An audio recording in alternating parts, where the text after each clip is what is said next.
মত প্রকাশের স্বাধীনতার সুযোগ নিয়ে একটি গোষ্ঠী নানা অপপ্রচারের মাধ্যমে দেশকে অস্থিতিশীল করার চেষ্টা করছে, আপনিও কি তাই মনে করছেন কিনা?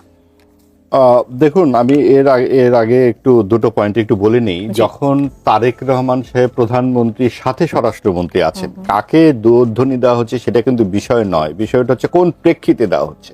অর্থাৎ যেই মব সন্ত্রাসটা 18 মাসে চলেছে, যেই রকম জোর গলায় বলা হয়েছে, যে সমস্ত শব্দ এখানে উচ্চারণযোগ্য নয়, কারণ তখন বলা হয়েছে আমরা কি এখন রবীন্দ্রসঙ্গীত গাইবো, আমরা তো মজলুম জনতা, আমরা এই ভাষা ব্যবহার করি। সেই ভাষায় যে গালিগুলো দেওয়া হয়েছে বিভিন্নভাবে, আপনাদের মনে আছে সকলেরই, সেগুলোও নাকি এক ধরনের উত্তেজনা প্রকাশ। তো আমরা উত্তেজিতই থাকবো, আমরা আর স্থিরভাবে কখনো ভাববো না, আমরা কখনো সংবেদনশীলতা বলে যে একটি বাংলা শব্দ, সেটি আমরা হারিয়ে ফেলবো।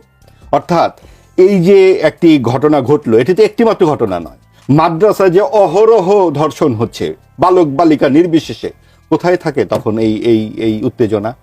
এবং তখন কখনো বলা হয়েছে ভাই আমরা এটা বিচার চাই, এবং এটা তো যে কোনো বিদ্যায়তন হতে পারে। হ্যাঁ, বিশ্ববিদ্যালয়ে ধর্ষণ হয়, কিন্তু বিশ্ববিদ্যালয়ে তো প্রতিবাদও হয়, মাদ্রাসাতে তো সে প্রতিবাদটি হচ্ছে না, হওয়ার পরিবেশ নাই, কিন্তু সেটা বললেই বলবে যে আপনি ধর্মবিরোধী।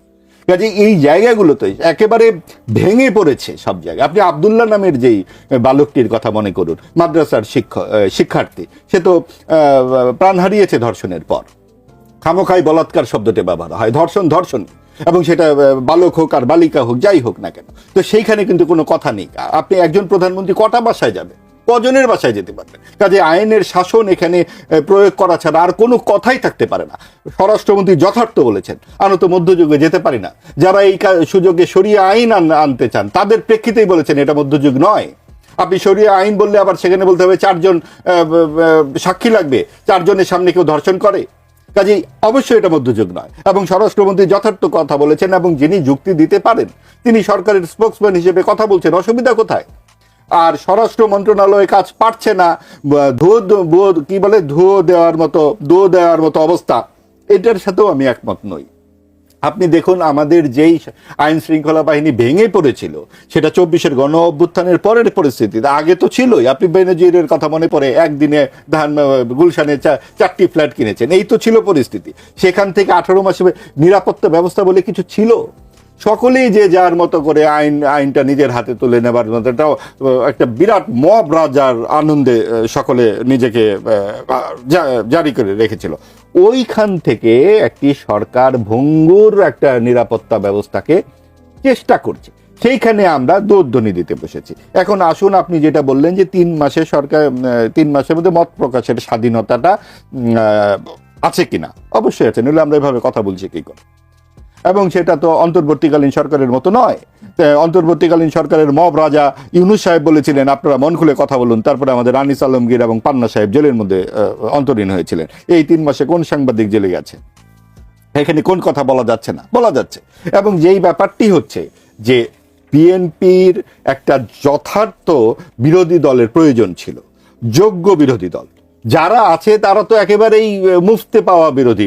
সরকার পক্ষ থেকে যেটি বলা হয়েছে যে মত প্রকাশের স্বাধীনতাটাকে কেউ কেউ অপপ্রয়োগ করছে, অপব্যবহার করছে এবং অস্থিতিশীল করবার চেষ্টা করছে। সেইটা কে বলেছেন? মাহাদি আমিন বলেছেন। মাহাদি আমিন বলেছেন। আমি জানি না তিনি কোন জায়গাতে এটাকে পরিষ্কারভাবে বলা উচিত যে কেউ কথা তো বলতে দিতেই হবে, এবং তিনি যদি এটা বলে থাকেন আমি তার সাথে অবশ্যই একমত নই। মানুষ কথা বলবার জন্যই 24-এর গণ অভ্যুত্থান ঘটিয়েছে এবং রাস্তায় গিয়েছে। আপনাকে কথা শুনতে হবে, এবং সকল মত পথ এবং ধর্ম বর্ণের নির্বিশেষে সমান মর্যাদা অক্ষুণ্ণ রাখতে হবে এই দেশে, যেটা তারেক রহমান তার নির্বাচনী ঘোষণায় বলেছেন, বক্তব্যে বলেছেন যে বিশ্বাসী অবিশ্বাসী সংশয়ী সকলের সমান মর্যাদা থাকবে। কাজেই আপনি এখন এসে বলবেন যে মত প্রকাশের নামে এই হচ্ছে সেই হচ্ছে, সেটা হবে না। কোথায় হচ্ছে আপনি বলুন? সেটা যদি রাষ্ট্রের সংবিধান লঙ্ঘন করে থাকে কেউ, সেটা তাকে বলতে হবে। জবাবদিহিতা আপনি সেটা রাষ্ট্র আইনানুগ পদ্ধতিতে করতে হবে। আপনি গুম করে নিয়ে যাবেন, আপনি একজন সাংবাদিককে বা একজন কথা বলেছেন দেখে আপনি তাকে বিচার বহির্ভূত পদ্ধতিতে কারাগারে আটক করবেন, সেটার বিরুদ্ধে কিন্তু অবশ্যই আমরা কথা বলবো, এখনো বলছি, ভবিষ্যতে বলবো। আপনি দেখুন, এখনো কিন্তু এটা গত কয়েকদিন আগে একটি টক শোতে সকলে আলোচনা করলেন টেবিল টকে, যে বিচার বহির্ভূতভাবে তুলে নিয়ে যাওয়া, অর্থাৎ আপনি কিন্তু কোনো রকম একটা ডিবি কার্যালয়েও গিয়ে আপনি জিজ্ঞাসাবাদ করতে পারেন না, আপনি শুধুমাত্র থানা হাজতে নিয়ে কিন্তু একজনকে জিজ্ঞাসাবাদ করতে পারেন। ওই জায়গায় কিন্তু আমাদের পৌঁছতে হবে। আপনার কথা নাই বার্তা নাই, আপনার মনে হলো আপনি গিয়ে তাকে নিয়ে যাবেন ডিবিতে, ওই জায়গা থেকে রাষ্ট্রকে সরে আসতে হবে। একজন দর্শক আছেন ফোনে। জি দর্শক, আপনার নাম বলে প্রশ্নটি রাখুন। জি, আসসালামু আলাইকুম। ওয়ালাইকুম আসসালাম। জি বলুন। আমি ঝর্ণা বলছি গাজীপুর থেকে। জি বলুন। আমি মাহবুব সাহেবের কাছে একটা প্রশ্ন করতে চাইছি। জি জি শুনছি।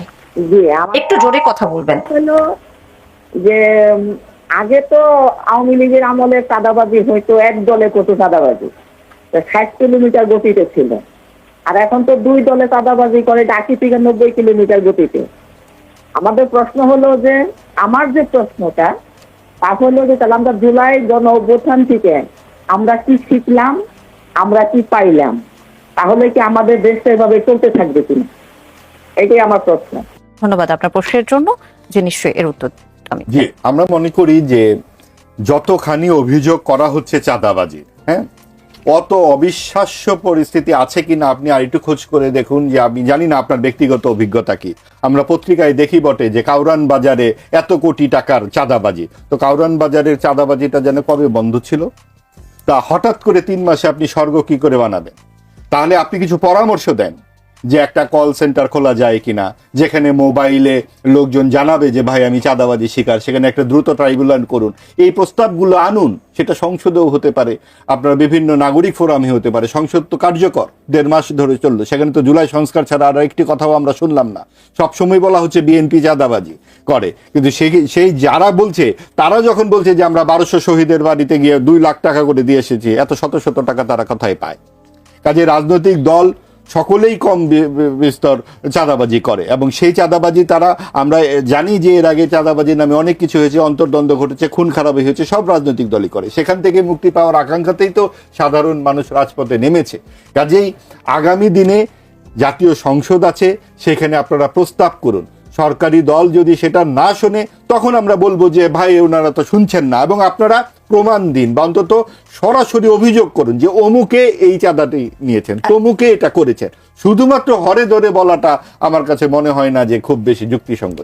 আমি যদি আপনার কাছে রাখতে যাই, ফৌজদারি অপরাধের কথা বলছি, এই যে আসিফ মাহমুদের পাল্টা ভায়োলেন্সের একটি হুঁশিয়ারি ছিল, এই যে নেতাদের বক্তব্য যখন প্রকাশ্যে সহিংসতা বা আইন নিজের হাতে তুলে নেওয়ার ইঙ্গিত থাকে, সেটি কি আসলে রাজনৈতিক স্লোগান নাকি সেটি ফৌজদারি অপরাধ? আচ্ছা, ওই প্রসঙ্গে আসবার আগে আমি আগের প্রসঙ্গে একটু কথা বলে নেই। যেটা তিনি বললেন, মামুন সাহেব বললেন যে পশ্চিমে, ইউরোপে, আমেরিকায় ধর্ষণের হার অনেক বেশি, সেখানে তালিকা বেশি দেখা যায়। সৌদি আরব, ইরাক, ইরান, পাকিস্তান, আফগানিস্তানে তো এই কোনো তালিকাই নাই। উনি তালিকা পাবেন কোথার থেকে? এবং সেখানে তো নানান রকম নিয়ম কানুন আছে, যে ওই একটি শব্দ বলা হয় যে পুরুষ সঙ্গী ছাড়া বাজারে যাওয়া যাবে না, এই হলো পরিস্থিতি। এবং সেখানে তো নানান রকম বিধিনিষেধের যে ব্যাপারগুলো আছে। আর সবচেয়ে বড় কথা কি দেখুন, এই যে শরিয়া আইনের পক্ষে যারা কথা বলেন, যারা ইসলামিক যে সমস্ত বিদ্যায়তনে ঘটনাগুলো ঘটছে, তখন তাদের এই শরিয়া আইন কোথায় থাকে? তখন যারা শরিয়া আইন পড়ান তারাই তো এই সমস্ত ঘটনা ঘটাচ্ছেন একের পর এক। এখন তখন বলা হয় যে আপনারা তো নাস্তিক, আপনারা ধর্মবিরোধী কথাবার্তা বলছেন। অর্থাৎ এই সমস্ত জোড়াতালি না দিয়ে আইনের শাসনের পক্ষে কথা বলতে হবে, এবং আইনের শাসনকে যুগোপযোগী এবং সমকালীন করতে হবে। আপনি যদি দেখেন যে আইন দীর্ঘসূত্রী, আপনাকে সংক্ষিপ্ত করেন। আপনি বলুন যে হ্যাঁ এই জায়গায় আপনার বেশি দেরি হচ্ছে কেন? 5 দিনের রিপোর্ট হয়নি যে রামি স্যার? 7 দিনের মধ্যে বিচার হবে না? এর আগে হয়নি? দ্রুত বিচার ট্রাইব্যুনালে হয়নি? মেহেরপুরে হয়েছে শিশু ধর্ষণের মামলা মাত্র 29 দিনে এই যে শাকিল নামের ছেলেটিকে করা হলো। তার মানে হয়তো রাষ্ট্র যদি চায় হবে না কেন?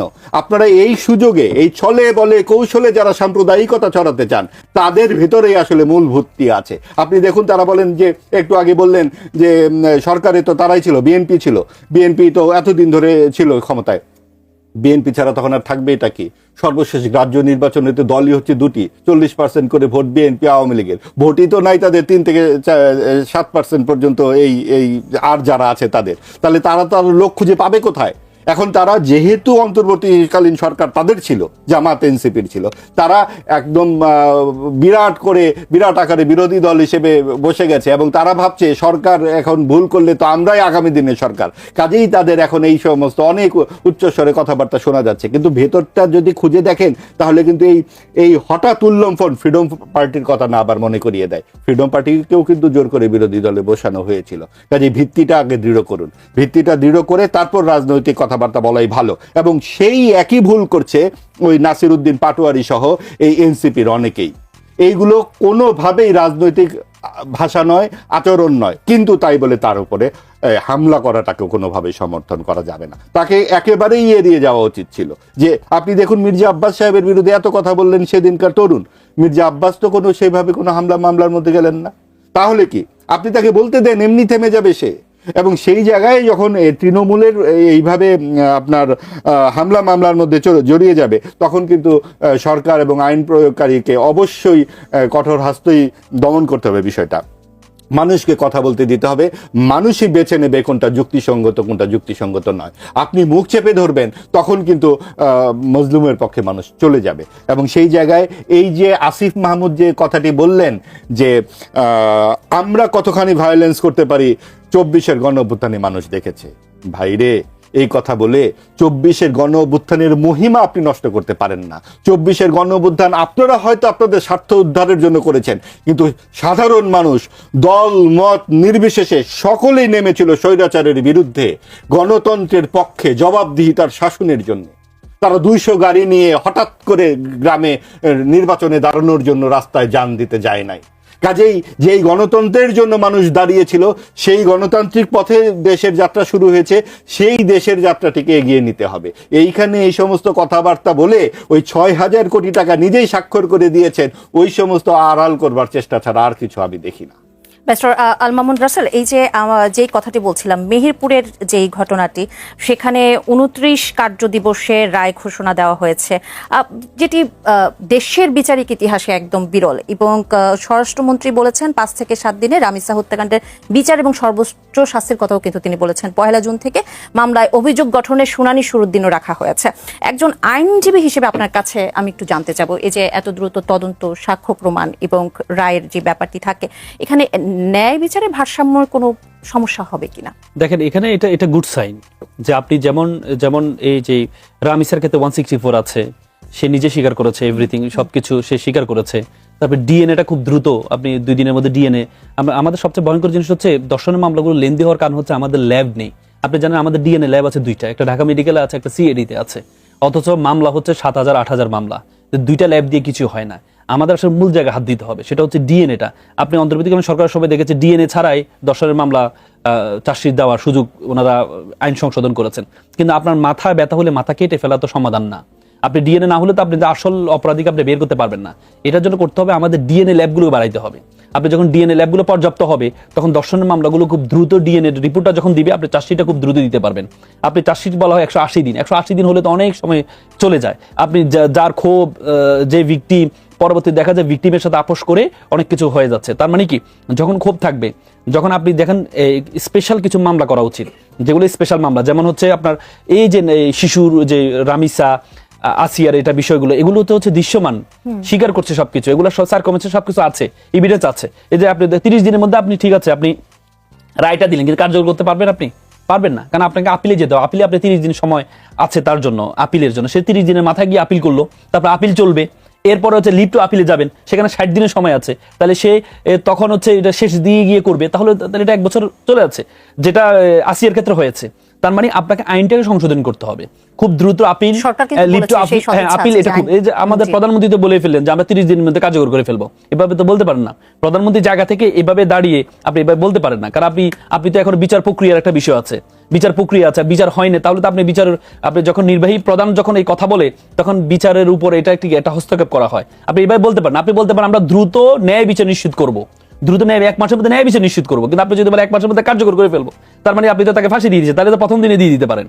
মানে কথা বলার ক্ষেত্রে আমাদের সাবধানতা অবলম্বন করতে হবে। তারপর আরেকটা বিষয় আসি, সেক্ষেত্রে আমরা যখন আবার সমালোচনা করছি মধ্যযুগীয় যে প্রসঙ্গটি টেনেছিলেন স্বরাষ্ট্রমন্ত্রী, সেখানে কি দুটোর ভিতর কন্ট্রাডিক্টরি কিনা? মধ্যযুগীয় আমরা ভাবি যে মধ্যযুগীয় মানে ধরলাম, কাটলাম, ছেড়ে দিলাম, এটা না। আপনার তো এখানে প্রক্রিয়া আছে, আপনার ইসলামের শরীয়তের বিধানে একটা প্রক্রিয়া আছে। ইসলামটা খুব সাইন্টিফিক একটা ধর্ম। Islam is not only religious but complete code of life. Each and everything, প্রত্যেকটা জিনিস ইসলামে আছে। আমরা তো মনে করি ইসলাম মানে তো এটা 1500 বছর আগের এটা ইসলাম না। এখনো পর্যন্ত প্রত্যেকটা জায়গায় ইসলাম যে এত বেশি, ইসলাম বলেছে আপনার বসে পানি খান, এখন বিজ্ঞান বলে যে আপনার বসে পানি খান, দাঁড়িয়ে পানি খেলে আপনার ক্ষতি হবে। ইসলামের প্রত্যেকটা জিনিস আপনি সাইন্টিফিকলি প্রমাণিত হয়েছে। আমার মাহবুব একটু আগে বললেন যে ইরান বা মিডল ইস্টের রাষ্ট্রগুলোতে নাকি পুরুষ সঙ্গী ছাড়া বাজারে যেতে দেয় না। ইসলামের বিধানগুলোকে বুঝতে হবে। আমরা তো একটা কোট না আনকোট একটা শব্দ একটা বাক্য দেখে এটা নিয়ে কমেন্ট করি, কিন্তু ইসলাম কি বলে? ইসলাম বলেছে যে মাহারামের কথা বলছে। মাহারাম মানে হচ্ছে যে আপনার ভাই, যেখানে আপনি সেফ, যেখানে আপনি দর্শিত হবেন, আপনার ভাই, আপনার বাবা, আপনার দাদা, এই মাহারামের কথা বলা হচ্ছে। যদি আপনি দীর্ঘ সফরে যান, অনেক দূরে সফরে যাচ্ছেন, তাহলে আপনি একজন মাহারাম সাথে রাখবেন। তার মানে ইসলাম এটা দ্বারা নারীদের ক্ষমতাকে করেনি, বরং নারীকে নিরাপদ রাখার জন্য। কারণ একটা পুরুষ যখন বিভিন্ন জায়গায় যখন দর্শন শিকার হয়, জোরপূর্বক হয়, কিন্তু একটা পুরুষ পাশে থাকলে, আমাদের বোনরাও আপনারাও দেখবেন যখন হাঁটবেন, আপনি আপনার হাজবেন্ডকে নিয়ে হাঁটতে একটু স্বাচ্ছন্দ্য বোধ করেন। কেন? আপনার কাছে মনে করেন যে আপনি একটু সেফ। আপনার মতে, আপনি একজন আইনজীবী, আমি একটু জানতে চাবো, ছোট করে আমি জানতে চাবো যে আপনার বিচার প্রক্রিয়াটা কিভাবে চান? যেখানে বলা হচ্ছে যে 30 দিনে বিচার প্রক্রিয়া যখন শেষ করার কথা বলছে, সেটা তো আপনারা বলছেন যে সেটা ঠিক হয়নি। আবার বলছেন যে মধ্যযুগীয় কথা যখন স্বরাষ্ট্রমন্ত্রী বলছে, সেটাও বলেছেন আপনারা ঠিক হয়নি। তাহলে কিভাবে হওয়া উচিত যদি ছোট করে? মানে বিষয়টা হচ্ছে আপনাকে দ্রুত করতে হবে, কিন্তু জাস্টিস হারিড জাস্টিস বাড়িডও বলা হয়। আপনি দ্রুত করতে যাবেন, আপনি কারো উপর আপনার যখন অবিচার না হয়। ব্যাপারটা হচ্ছে আমরা বলেছি যে মধ্যযুগের বিষয় এটা আসে নাই। শরীয়তের বিধান হচ্ছে ডিটারেন্ট পানিশমেন্ট, মানে দৃষ্টান্তমূলক শাস্তি। আপনার শাস্তিটা হবে এত দৃষ্টান্তমূলক, একজন অপরাধী যখন শাস্তিটা যখন দৃশ্যমান, আপনি যখন শাপলা চত্বরে তার শাস্তিটা কার্যকর করবেন। আপনি দেখেন, আপনি আমাদের ট্রায়ালটা এখন লাইভ হচ্ছে না, আপনি যদি এই যে মানবতা বিরোধী অপরাধের যে আন্তর্জাতিক অপরাধটা লাইভ হচ্ছে না, আপনি তার ট্রায়ালটা সে 164 দিয়েছে, এটা আপনি লাইভ করেন। আপনি আইন করেন, এটা আইন নাই যদিও, বলে যে ম্যাজিস্ট্রেটের কাছে আমরা দেখি যে 164 অনেক সময় ম্যাজিস্ট্রেটের কাছে এটা রিটেক করা যায়। মানে কি ম্যাজিস্ট্রেট বলেছে যে সাদা কাগজে স্বাক্ষর নিয়ে যায়, আমি তো এই 164 দিই নাই, আমি তো কনফেশন স্টেটমেন্ট দিই নাই। তার মানে আপনি যে কনফেশন স্টেটমেন্টটা, আপনি আইনটা পরিবর্তন করেন, কনফেশন স্টেটমেন্টটা আপনি ওপেন নেন, আপনি ভিডিওগ্রাফির মাধ্যমে সারা বাংলা দেখবে। দেখার পরে আপনি যখন তখন তো সে বলতে পারবে না যে আমাকে জোরপূর্বক নেওয়া হয়েছে। তারপর আপনি ট্রায়ালটা আপনি দৃশ্যমান করেন। আপনি যখন এই যেমন রামিসার ট্রায়ালটা যদি আপনি দৃশ্যমান করতেন, সেখানে সাক্ষীগুলো দৃশ্যমান হতো, রায়টা কার্যকরটা ঘোষণাটা দৃশ্যমান হতো, এরপর কার্যকরটা যদি হতো, তাহলে হতো কি? তাহলে অন্য যারা দর্শক তারা মাথায় আসছে যে আমাকে এইভাবে আমার পরিবার। আপনি আমাদের দেশের সবচেয়ে বড় সমস্যা কি জানেন? ধন্যবাদ। আমি জনাব মাহবুবা যে আপনার কাছেই আসবো। ব্যারিস্টার আল মামুন রাসেল বিচার প্রক্রিয়া নিয়ে অনেক কিছুই বললেন, আপনার কি বলবার রয়েছে? আমার প্রথম কথাটি হচ্ছে কি, ভাইরা যখন কথা বলেন তখন তো 1500 বছর আগে চলে যান এবং সৌদি আরব চলে যান। ভাই অত দূরে না গিয়েই 54 বছর আগে 1971-এ যান, কারণ অনেক কিছুই ঘটে গেছে এবং অনেক কিছু ঘটার পরেই বাংলাদেশ তৈরি হয়েছে এবং ধর্ম নিরপেক্ষতার মাধ্যমে আমাদের মুক্তিযুদ্ধের যে জাত সংবিধান আমরা তৈরি করেছি। কেন সেখান থেকে আপনাদের এত ইসলামী শরিয়া করতে হয়? কারণ কি জানেন? কারণ বাংলাদেশে ইসলাম ছাড়া যেন তাদের কাছে আর কোনো ধর্মের মানুষই থাকে না, অর্থাৎ সব মানুষকেই আপনারা ওই একই আইনের আওতায় আনবেন। এটা সবচেয়ে বড় মানবাধিকার লঙ্ঘনের একটা বিষয়, 1 নম্বর। 2 নম্বর, উনি বললেন যে মাহরাম নিয়ে মহিলারা যায়, তার মানে কি নারী বা পুরুষ এটা তো গিভেন, ইটস নট টেকেন। আপনি নারীদেরকে বলতেছেন যে আপনি দ্বিতীয় শ্রেণীর নাগরিক, আপনি আরেকজন পুরুষ নিয়ে যাবে, এটা কি করে হয়? নারী যোদ্ধা, নারী নেতা, নারী মানুষ, নারী একদম আপনার মতো যে নজরুলের কথাই বলতে হয় যে বিশ্ব যখন চাঁদে চলে যাচ্ছেন আপনারা বিবি তালাকের ফতোয়া খুঁজছেন এই হাদিস চষে। কাজে এই বিবি তালাকের ফতোয়া থেকে অনেক দূরে আমরা চলে এসেছি। আপনার আজকে যেই বিদ্যুৎ আবিষ্কার হয়েছে সেইখান থেকে যেই জায়গাতে আমরা পৌঁছেছি, সেইখানে আমাদের সব দল মত ধর্ম নির্বিশেষে একটা ইহজাগতিক রাষ্ট্র আমরা প্রতিষ্ঠা করেছি 71-এর মুক্তিযুদ্ধের মাধ্যমে। সেই ইহজাগতিকতার যে প্রধান অংশটা হচ্ছে যে এখানে একটা মানবাধিকার সমুন্নত থাকবে এবং আইনের শাসন থাকবে। সেই আইন কার শাসন? ধর্ম নির্বিশেষে সবাই জানি একই সমতলে দাঁড়াতে পারে। আপনি সেইখানে বারবার সরিয়ে আইন করছেন কোন কারণে? এই মাদ্রাসায় যখন ধর্ষণ হয় একটিবার কথা বলেছেন? মাদ্রাসা শব্দটা আপনারা মুখে আনেন? আপনাদের মুখে কি করে শরিয়া আইন শোভা পায়? আপনারা তো সেইখানে কোন শরিয়া আইন আপনারা চালু রেখেছেন? আপনারা যেইভাবে যুক্তিটা দেন সেই কোনোখানেই আসলে এখানে এটা আমি মানতেই পারি না যে আপনারা কোন যুক্তিতে বলেন যে আজকে এই জায়গায় এসে দাঁড়িয়ে যে একটি ছেলে এবং একটি মেয়ে বা একটি নারী বা পুরুষের মধ্যে আপনারা বিভাজন করবেন কি করে? এবং আপনি দেখুন যে আপনি আইনের শাসনের কথা বলছিলেন, আইনের শাসনের জন্য তো এত এত কুটো জাল বিস্তার করবার দরকার নাই। এখানে সবচেয়ে বড় কথা হচ্ছে, আপনি যখন ধর্ষণের ঘটনাগুলো ঘটছে, আমরা রাজনৈতিক সম্পৃক্ততার কথা ভুলে যাচ্ছি কেন?